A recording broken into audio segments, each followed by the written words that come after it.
Então, fala você ligado aqui no canal. Sou o Eduardo Ferrari e trago assuntos importantes sobre o nosso Vasco. Não por isso que é uma parte do vídeo. Gente, aqui embaixo tem um botão escrito inscreva-se. É muito importante e de graça a sua inscrição. Se inscreve aí. Hoje tem live aqui. Na live vamos falar sobre a SAF do Vasco, o que está acontecendo, essa situação envolvendo o aporte financeiro da 777 e muito mais. Se inscreve aqui embaixo. Pega o link do vídeo também, compartilha aí nos grupos de WhatsApp, Telegram, Instagram, Facebook, manda para todo mundo e diz que tem vídeo novo aqui no canal Vasco Connection. Bom, direto ao assunto. Ontem eu esperava, confesso para vocês, uma vitória do Botafogo para cima da equipe do Goiás. Infelizmente as coisas não aconteceram. Muito pelo contrário, o Goiás parecia que quer vencer o jogo. O Goiás estava jogando bem, indo para cima do Botafogo, abriu 1-0. No segundo tempo, o Tiquinho Soares entrou na equipe do Botafogo, empatou o jogo, mas não vi, não enxerguei nenhum poder de reação na equipe do Botafogo, tá? Então aí os botafoguenses precisam ficar atentos e ligados, porque a questão envolvendo a perda do título está muito séria. Dito isso, o Vasco precisa fazer a parte dele, né? Fica claro para mim que não adianta contar com os outros. Precisamos contar com a gente, com o nosso futebol, com o nosso apoio, com a nossa atenção, tá? E algumas coisas me chamam a atenção, né? Que é a questão política, que é muito pesada, né? E isso acaba influenciando no futebol, não tem jeito. A política do Vasco é muito forte, a política do Vasco, e alguns querem o mal, tá? Tipo, algumas pessoas que se dizem, eu sou influenciador, vou para a internet bater. Então, assim, isso não faz bem, tá? Se dizem vascaínos, eu não acredito nessa vascainidade, tá, gente? Então isso me deixa muito irritado, muito irritado. Mas enfim, cada um com a sua consciência, tá certo? Bom, dito isso, o Vasco tem uma semana cheia de treino, tá? Então é uma frase muito bacana que diz a seguinte questão: o poder do treino é a persistência. O Vasco precisa persistir, o Vasco precisa treinar forte, o Vasco precisa ficar atento, ligado a cada movimento, a cada lance, recuperar os jogadores, jogador como Rossi, por exemplo, e tudo mais, tá certo? É evidente que algumas coisas chamaram a atenção contra o Santos, porque foi um jogo que nada deu certo e ponto, e a gente precisa esquecer. O que me chama a atenção aqui, mais uma vez, só um corte aqui, vamos fazer um corte. O presidente do Santos vai na CBF para tentar a anulação dos cartões do Soteldo e do Lucas Lima. Que história é essa, hein? Como é que é isso, hein? Soteldo recebeu o terceiro cartão amarelo e não enfrenta o Palmeiras. Lucas Lima expulso. Então, assim, eu sinceramente não entendo. Principalmente se a CBF ajudar o Santos. Porque já foi estranho a visitinha do Santos, né, na semana do jogo, 2 dias antes do jogo, para ser mais exato, na CBF. Né? Então as coisas aconteceram. Escalaram um Daronco, cara que não consegue acompanhar o jogador de futebol em campo. Né? Repito aqui, o Daronco virou um personagem no futebol brasileiro. Ponto. Essa é a minha opinião. Você tem a sua. Comenta aqui embaixo, beleza, zero problema. Mas é um cara que virou personagem no futebol brasileiro. Voltando ao Vasco aqui. Então, assim, que essa situação envolvendo o presidente do Santos e CBF. Olha, gente, eu quero que o Vasco ganhe limpo. O Vasco precisa ganhar no campo. O Vasco precisa ganhar na bola. Ponto, não tem história, sabe? Agora, passou disso, não é legal. Não é legal o que o Santos faz, não. Dito isso, a situação envolvendo o Jair, né, que pode desfalcar o Vasco. Olha a punição severa. Ontem eu gravei revoltado com isso aqui, revoltado. Sabe, o Vasco toma... Assim, o prejuízo do Vasco é zero. As punições para o Vasco, prejuízo zero nada. Prejuízo total. Desculpa aqui. Outra coisa, as punições são muito severas para cima do Vasco. Sabe, vamos punir o Vasco. Então, punição máxima. Aí o Jair pode desfalcar o Vasco contra o São Paulo, contra o Fortaleza e contra o Flamengo. E o Jair foi importante agora no jogo que ele fez o gol da vitória contra o América Mineiro. É um jogador que está ganhando a confiança, vem ganhando, conquistando seu espaço com o técnico Ramon Dias. Está trabalhando direto dentro do Vasco. Então, algumas coisas eu estou atento, estou ligado, e a gente precisa ficar mais atento ainda e ligado também. Tá certo? Então, vou trazer alguns assuntos aqui importantes por conta desse jogo contra o São Paulo. Até, gente, vamos fazer só uma pontuação aqui, porque o que eu estou trazendo para vocês aqui é fato, tá? Não é história, não. O Vasco monitora a situação do meia Malcolm Braida, né, do São Lourenço, para 2024. Seria o primeiro reforço do Vasco aí para a temporada 2024. O time de Ramon Dias parece estar se encaixando na temporada, a torcida já está ficando iludida, né, com o bom momento que o Vasco vem atravessando, independente da derrota para o Santos, agora é virar chavinha, como eu disse, e pensar no São Paulo. E assim, a possibilidade de fugir do rebaixamento é muito real, independente do resultado ontem do Goiás. É o Vasco continuar vencendo na tabela de classificação, os jogos e subindo na tabela de classificação.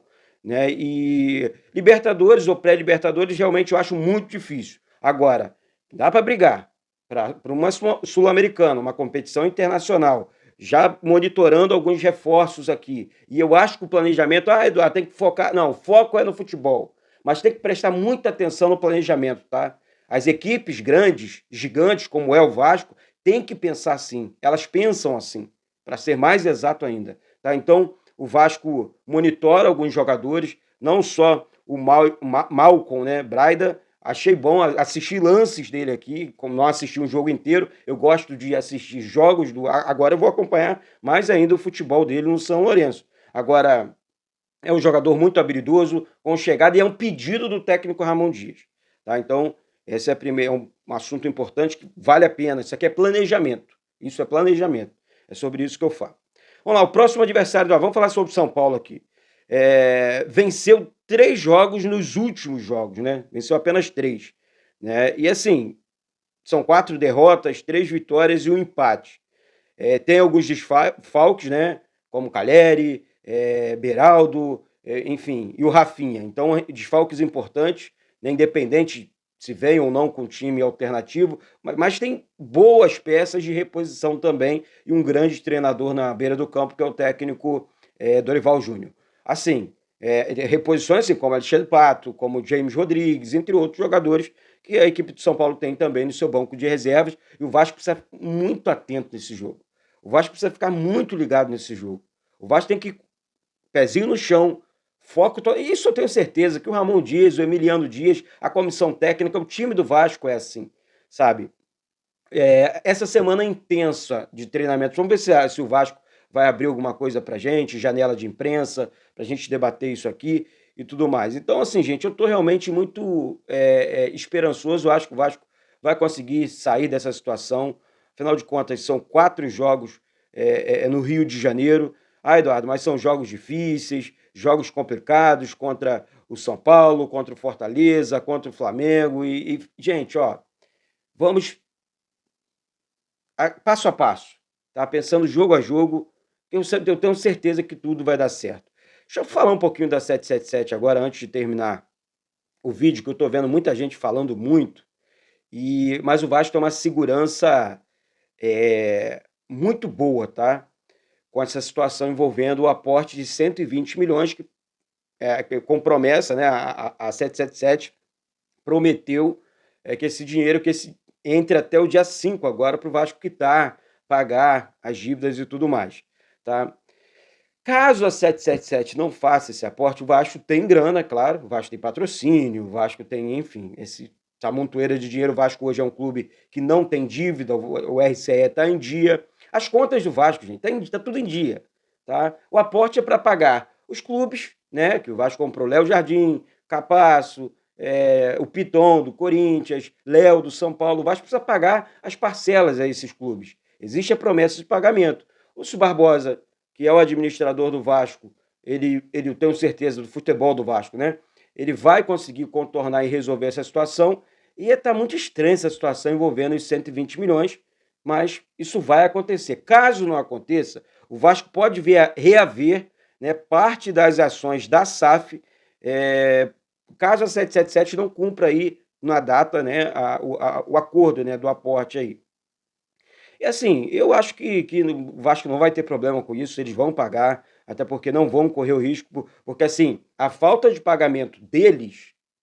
Vamos falar sobre isso na live hoje, tá? Presta atenção, vamos falar sobre isso na live hoje, daqui a pouco. Já se inscreve aqui embaixo, já sobe o like aí, acione o sino das notificações para você debater junto comigo, traga a sua opinião, vamos debater aqui e vamos com tudo, porque a gente precisa entender. Eu vou fazer algumas ligações, vou apurar algumas questões, vou trazer as informações aqui para a mesa e nós vamos debater esse assunto aqui. Porque, assim, caso eles não depositem na data, vai passar, Eduardo, do dia 5, beleza, o Vasco vira o sócio majoritário, né, com 81%, né, das ações da SAF, o Vasco vira o dono, né, e eles ficam aí com 19%, e aí o Vasco consegue pagar, né, as suas dívidas e tudo mais. O Vasco assume a bronca enquanto eles ficam lá de ladinho. E aí eles têm, na verdade, até não. Aí daí eles têm 30 dias para depositar esses 120 milhões. Caso eles não depositem 120 milhões em 30 dias, aí a parada, o contrato fica firmado. Vasco volta a ser o dono de tudo, o dono do futebol, né, da maior parte do futebol, 81%, e a 777 ficaria hoje com 19% e ainda perderia 190 milhões. Lembrando que eles fizeram naquele empréstimo ponte, que depois virou, né, a primeira investida deles de 70 milhões, depois fizeram um aporte de mais 120 milhões, ou seja, 190 milhões. Eu acho que a 777 não vai querer perder, ou não vai perder esses 190 milhões, quase 200 milhões de reais em investimentos aí dentro do futebol do Vasco. Acho que não. Mas se acontecer, o Vasco está muito bem resguardado, tá bom? Então vamos ficar tranquilo, vamos ficar atento a outras coisas, vamos focar no futebol. Eu sei que muita gente aqui não quer o bem da SAF. Muita não, né, gente? Acho que a grande maioria entende que o Vasco precisava virar SAF, que o Vasco precisava virar essa chavinha, porque o Vasco era um clube combalido financeiramente, não tinha dinheiro para nada, era dívida para lá, dívida para cá, só contratava jogador encosto de outras equipes, refugos, né, de outras equipes que estavam lá encostados, no estaleiro e tudo mais. Hoje não. Hoje você enxerga um Vasco contratando grandes jogadores de seleção, jogador da seleção francesa, que é o caso do Payet, jogador da seleção chilena, que é o Medel, outro, Puma Rodrigues, que independente do momento é jogador da seleção uruguaia e tudo mais. Capasso, Orejano, que não está bem, mas é um jogador cogitado para a seleção da Argentina e tudo mais. É isso, cara. Técnico que chegou na final do Mundial de Clubes, Ramon Dias. Então a gente precisa reconhecer algumas coisas. Eu enxergo uma situação. É difícil para algumas pessoas reconhecer. O orgulho fala mais alto. E isso faz mal, hein? Orgulho faz um mal danado. Não tem.